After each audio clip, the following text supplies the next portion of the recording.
G'day there guys, Marky here, and welcome back to another episode of r/relationship advice. I hope you're having a bloody good day, and with that said, I want you to sit back, relax, chuck a prawn to the barbie, and let's get right into it. Posted by user PM me random tips, titled, Am I the asshole for not paying for not giving up to my brother's tantrums? So I, female 29, recently bought a house and a brand new car.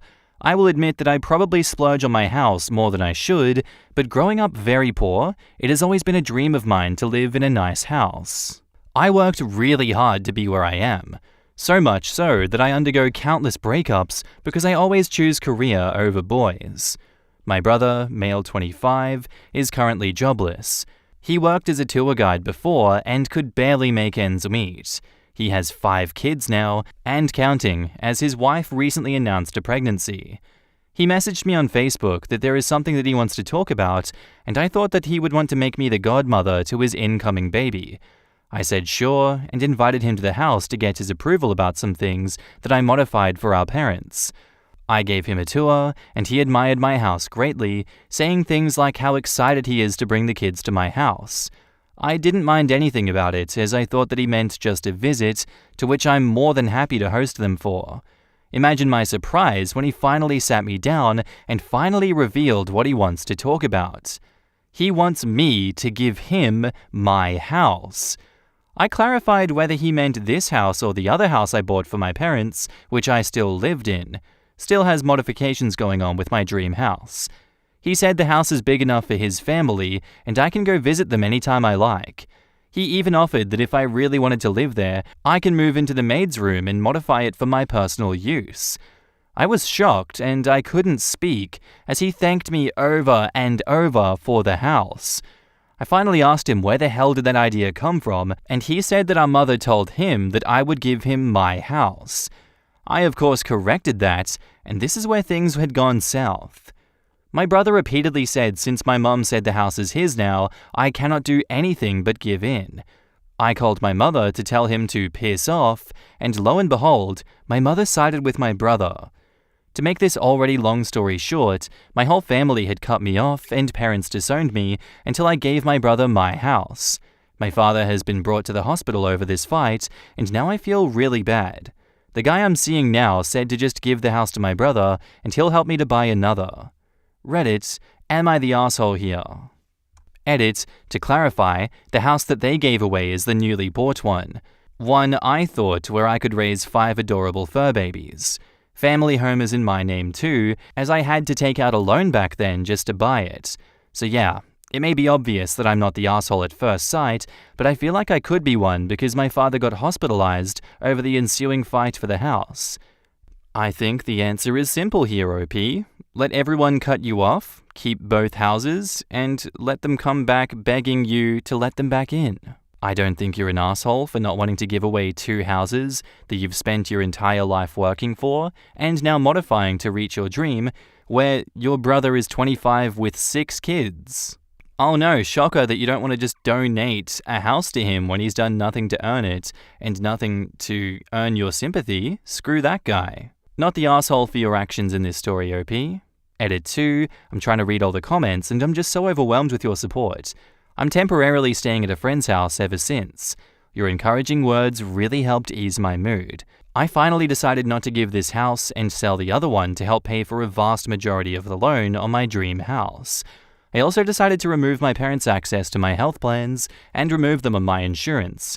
Last but not least, thank you for the awards, kind strangers. Reading your comments made me realize how ridiculously unreal this sounds. In the comments, Nervous Tomato says, not the asshole of course, but what the actual hell is going on here? The entitlement of your brother to expect that you will give him your house, and the nerve of your parents expecting that you would indeed do this? Actually, if your parents want to provide for your brother, they can invite him to live in the house that you've bought for them, and they can live in the maid's room.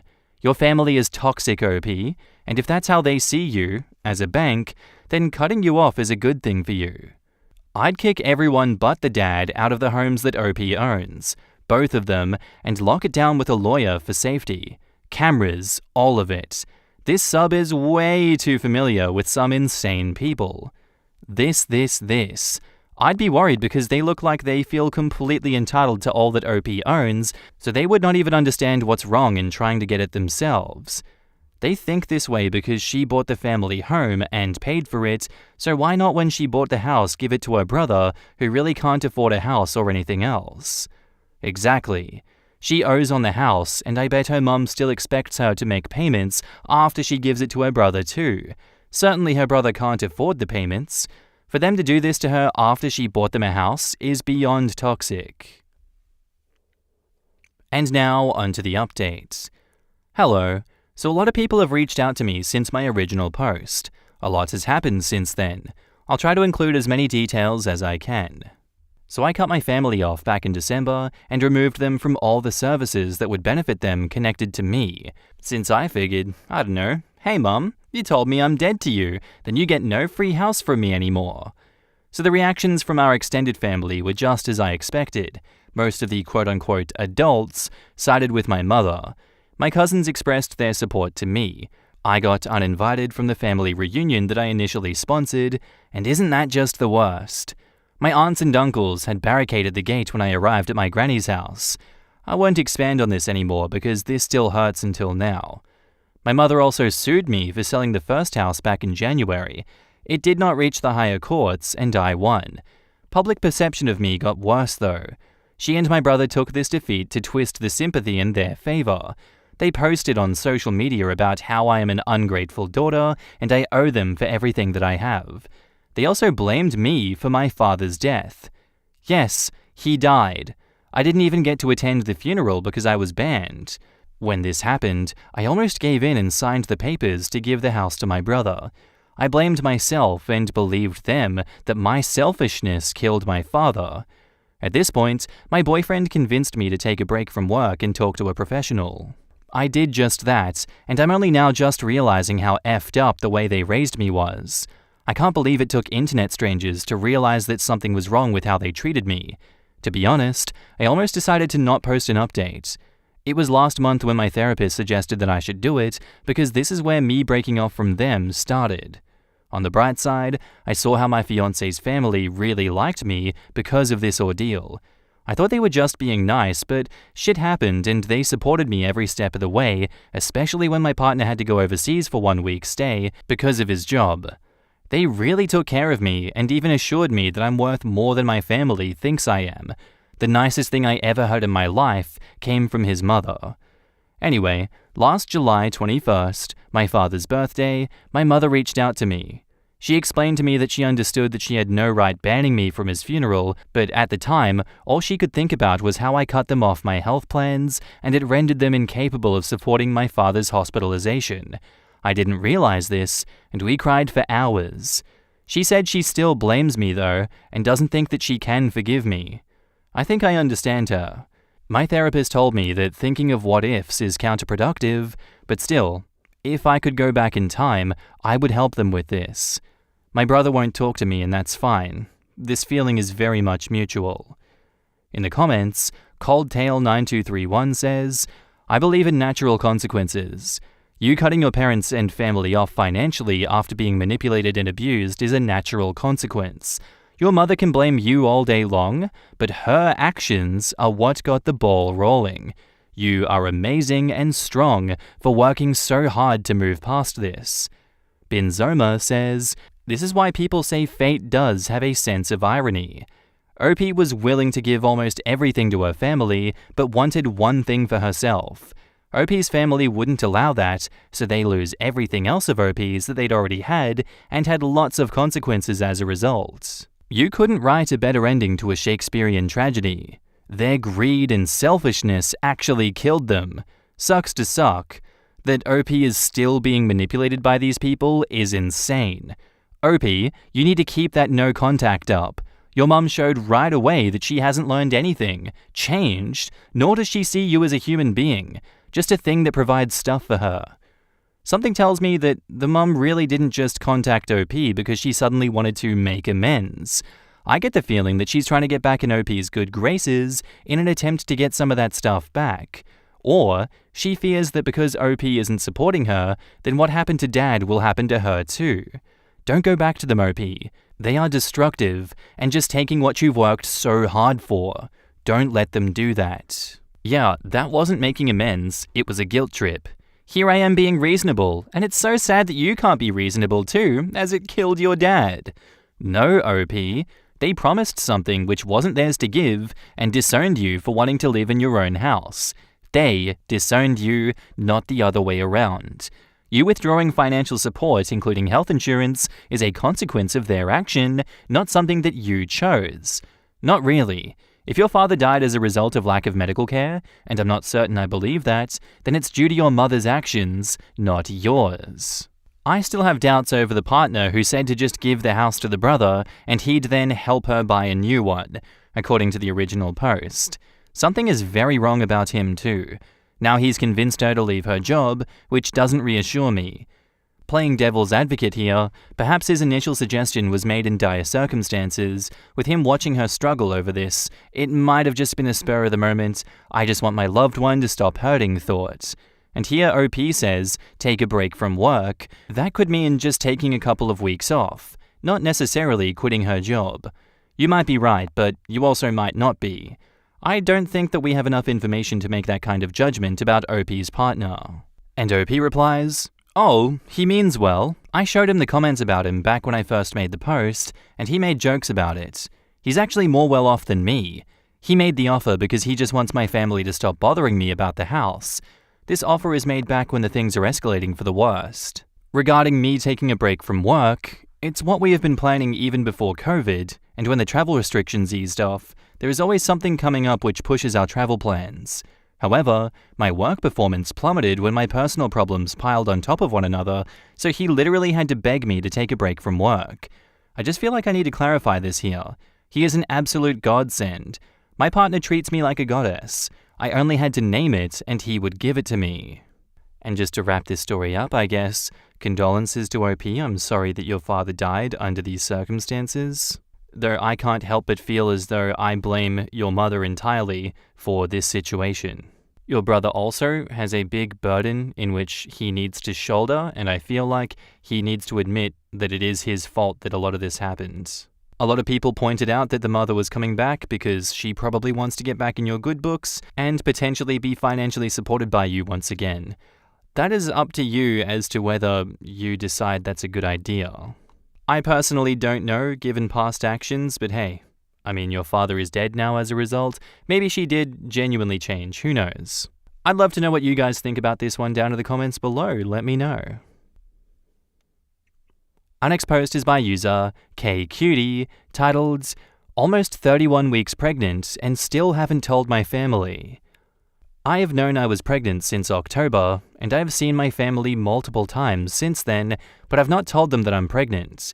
They live 4 hours away and are super religious, so I know that they would not approve of me and my boyfriend having a baby. We already live together, and they were not happy about that, so I know this would result in a major reaction from them.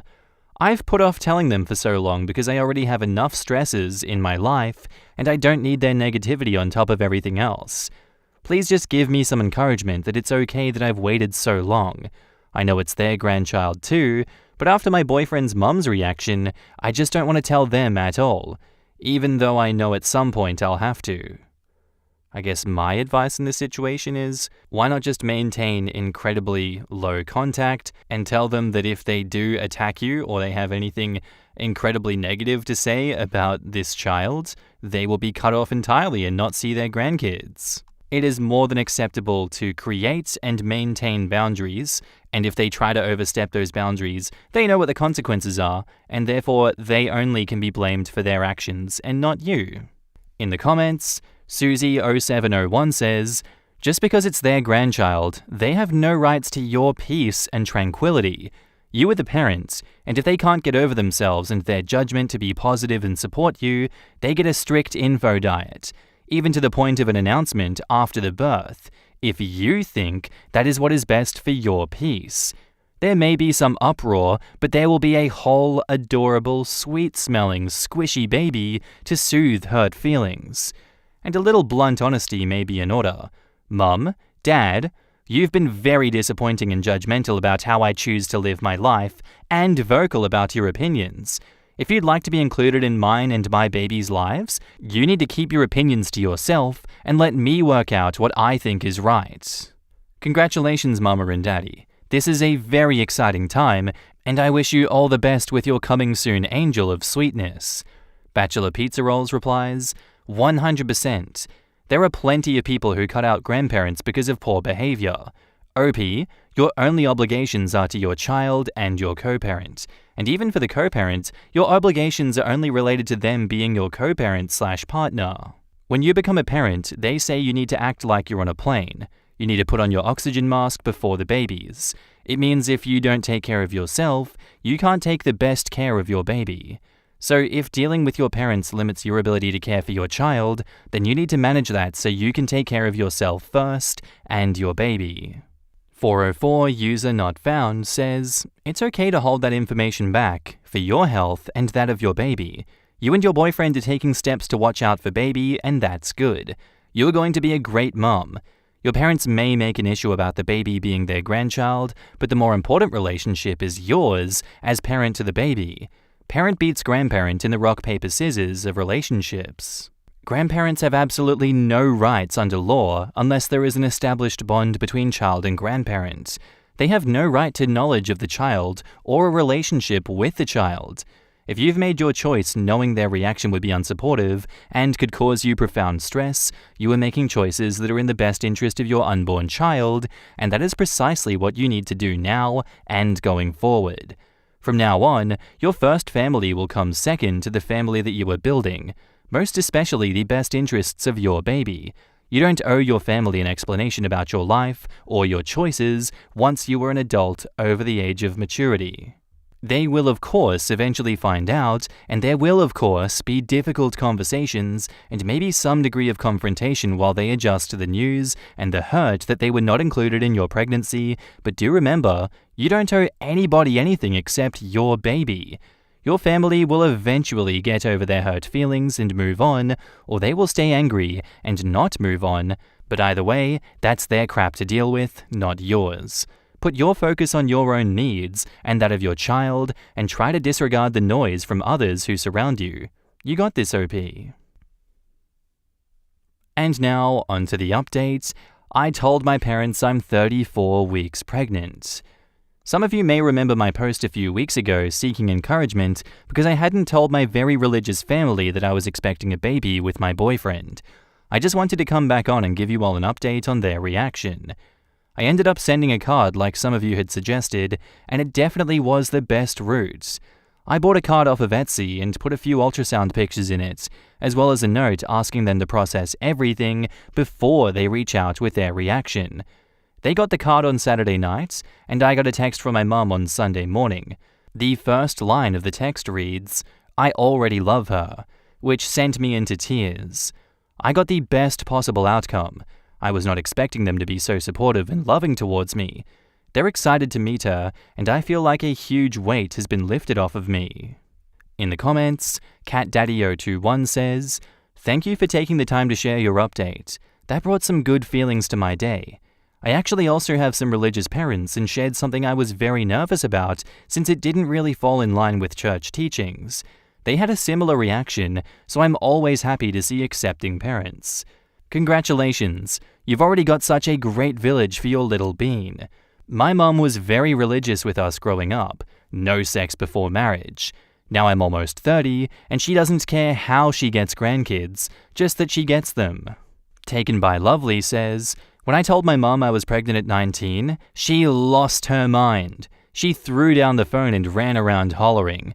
Dad picks up the phone and says, hello? And I say, Dad, I'm pregnant. And he says, is that all? I thought you were dead. And then they were best buds from the minute she saw him be born until she passed away 18 years later. I'm so glad that you decided to reach out. I'm so happy for this outcome for you. Best wishes for an easy birth and loads of amazing family time." John Locke says, "Oh, this was not what I expected, and it completely made me cry. I already love her was probably the best response they could have sent. My parents weren't married when they conceived my older sister, and my grandmother freaked out. Not religious concerns, but practical.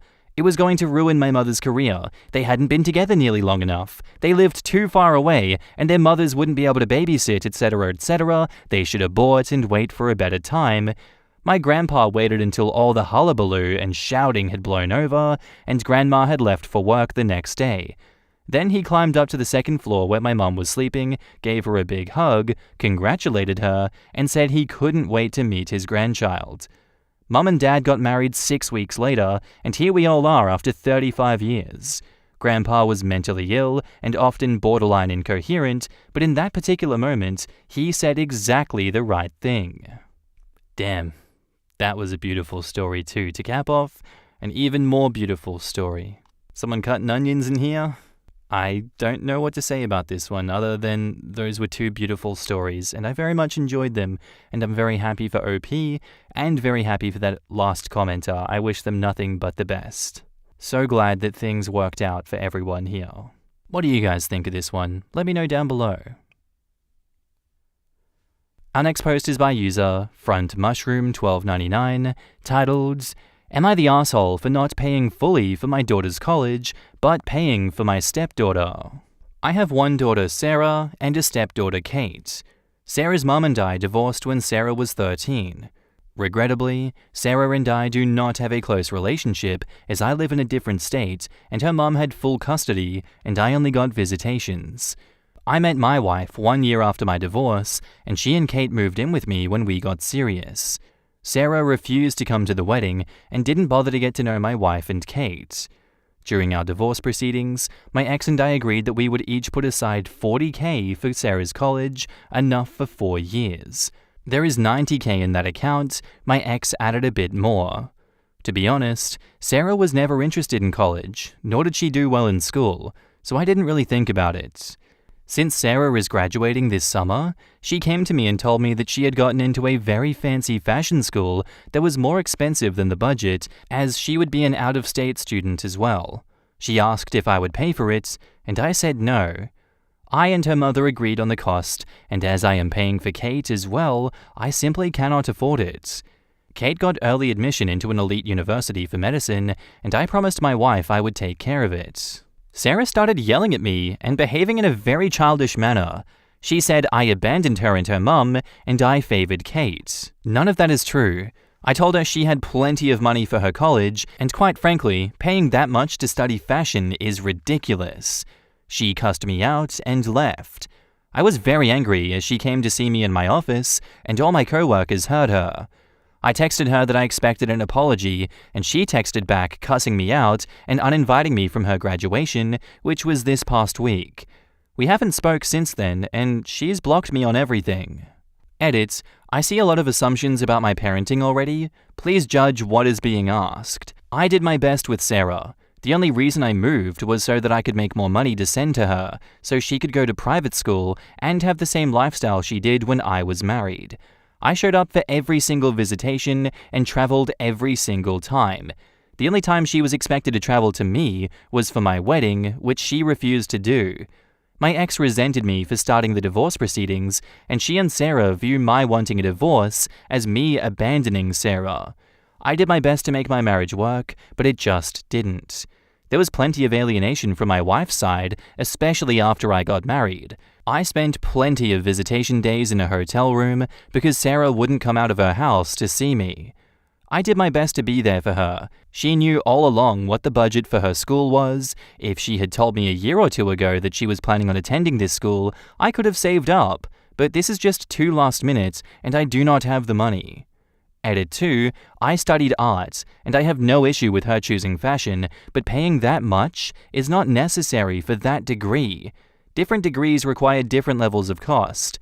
There are better schools that Sarah can afford. You do not pay the same for an art degree as you do for an engineering degree. Her 4 years cost as much as Kate's 7 years of med school. That is insane. As for Kate, I am paying less for her than I am with Sarah, as me, my wife, and Kate's dad share the cost.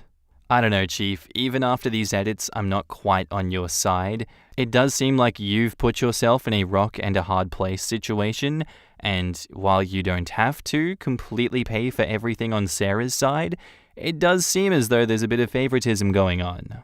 I'm gonna guess that there are some missing reasons here. I don't think you're being entirely truthful with us, but hey, that's just the nature of telling stories on the internet.